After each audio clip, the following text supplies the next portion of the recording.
Okay, tingnan natin ang video. Dati siya ay isang Katoliko. Ngayon, umalis na siya sa Katoliko. Tingnan natin ang kanyang sasabi. Nay nangutana sa akong mga igsuon kinsa ba daw nagdani sa kuha para muhawa og Katoliko mobalhin sa another na sekta. So, galing siya sa Roman Catholic Church. So, yun ang kanyang testimony. So, patuloy nating alamin bakit siya umalis sa Roman Catholic Church. Wala jud, walay nagdani mga igsuon, lahi karon na panahon kay daghan kay mananangyaw kaniadto murag wala kayo. Oh, bihira lang social media, wa po kay tarong cellphone sa una kay wala po kay nausong cellphone Android. Story time ta mga igsuon kung unsa na reliyon ang akong gisudlan una. Ang una na akong gisudlan mga igsuon, Iglesia ni Cristo. Kaya ang akong igsuon, Iglesia ni Cristo. So karon habang ginadoktrinahan ko, gasimba ko na hapit na ko ng babaptismuhan, naabot yun sa time na butang jud sa akong utok na nganong nausab akong batasan. Batasan jud. Napansin ako akong batasan. Okay nga nung kusog ko mujad sa tao na maimperno. Tanan makita na ko basta dili Iglesia ni Cristo ang tan-aw nako imperno padulong. Kay ang hunahuna man guna mo ato kanang mga Iglesia ni Cristo luwas. Luwas kay mo ana man ang ministro na kita diri mga karnero sila dito sa gawas mga kanding o mao man ang istorya mo man na jud akong nadungog kaniadto. O lisod pud mamakak ko. O mao na mga igsuon. So nabot yun sa time na nawad-an ko gana. Isa ka tuig ko wala ko nagsimba sa Iglesia ni Cristo. Isa ka tuig wala ko nagsiwa na jud ko giadto bisag Katoliko wala. Ang ako lang gibuhat ato, nagsige na lang kog pamalandong, sige na lang kog pangutanas kawanangan ug tinuod ba na Ginoo, kinsa ba nagbuhat aning langit ug ang lupa. Mao jud na mga igsuon. Niabot jud sa time na naay tawo ni anhas tugkaran o nagdala og Biblia. Nangutan. So, kaling siya sa Roman Catholic Church, tapos napunta siya sa Iglesia ni Cristo. Tama naman yung sinasabi niya, ang Iglesia ni Cristo lang ang maligtas. Pero yan po ay maling aral dahil mali na po sa Bible in John 3:16. At marami ring sablay ang Iglesia ni Cristo. Ang Iglesia ni Cristo ay hindi iniwala na si Cristo ay Diyos, tao para sa kanila. At sila rin ay niniwala parang Roman Catholic Church na ang simbahan raw ay makapagligtas.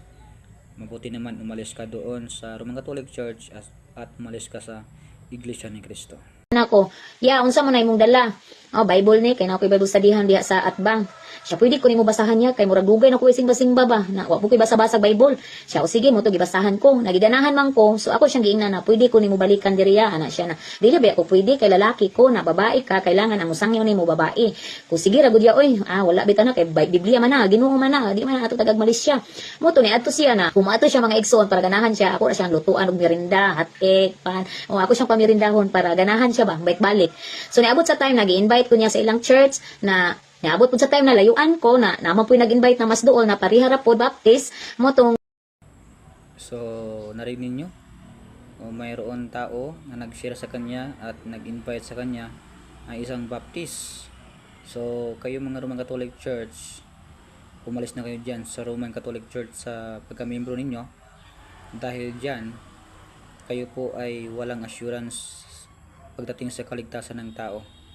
So para dito, isang testimony, by God's grace siya ay umalis sa Roman Catholic Church dahil nakita niya ang mga maling aral at umalis rin siya sa Iglesia ni Cristo at ang Baptist nakapag-share sa kanya about sa kaligtasan ng tao. Gitry na ko. So pagsulod pa jud ako ana, dili jud ingon na welcome ka na may mga uban na dili kay mo welcome og mga bisita. Wala ra pud ko kay Ginoo ra man pud akong gianhi. Ang una jud na verse na gipabasa sa kuadid ko, pinadayag 2015, kansa ngalan wala na isulat sa libro sa kinabuhi itambog ngadto sa linaw na kalayo. Ay perti man akong hadluka. Yung ko dawaton jud ako si Jesus te dili jud pwede kay di gusto og imperno. Dito nagsugod mga igsoon. Dito nagsugod akong journey diha sa atong Ginoo ni Kristo. Ug hantod karon nagpadayon ko sa kapangalagad kay diri na ko nakita na pantay-pantay ang paglantaw nato sa mga tao na atay pagbati sa kaluoy sa bang tao na atong batasan ng ilad na usab dili kay na misamot noong kangilad ana ba nausab jud o lahi ra jud kay ang taga basa nimo og pulong sa Ginoo buhi kanang ganahan ka maora ni nasimbahan na diri ko nitubo ang akong pagtuo sa Ginoo, ako ang pagsalig sa Ginoo diri wala ko nagingon mga igsoon na mao ni ang relihiyon makaluwas basta kanina simbahan mao ni ang nakatabang sa kuha sa pagtubo sa pagtuo nako ug sa kahibalo diha sa akong Ginoong Kristo o mo ni karon mga igsoon nahimo na pud kong evangelist kay ang nakakaplag sa kuha evangelist man mo nang evangelist ko karon mga igsoon kay daghan pa jud mga tawo na gusto og kahayag gusto og katin-awan sa unang-hunas kasing-kasing una isangyaw jud natong pulong sa Ginoo walay nagdani na ako mga igsoon ako mismo nangita og kahayag kung tinuod ba dyan ay Ginoo, wala. Wala ikson, God bless. So maybe ang naka-share sa kanya ay Evangelical Baptist Church dahil sabi niya ay isang Baptist po ang naka-share sa kanya. At binasahan siya sa Revelation chapter 20 verse 15, and whosoever was not found written in the book of life was cast into the lake of fire.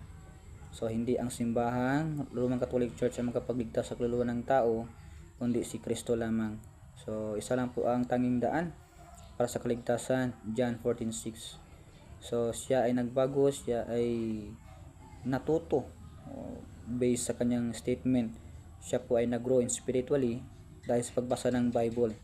Kasi sa Roman Catholic Church, bawal ka pagbasahin ng Bible, baka matuliling ka. So ayaw ng mga CFD na yung mga membro ay magbasa ng Bible dahil takot sila na ma-discover ang kanilang mga teaching na maling-mali. So yun lang po, no? Alis na kayo dyan. Ang Baptist ay hindi makapagligtas sa inyo, pero ang turo ng Baptist Church ay makapagligtas sa iyong kaluluwa. Maraming salamat and God bless.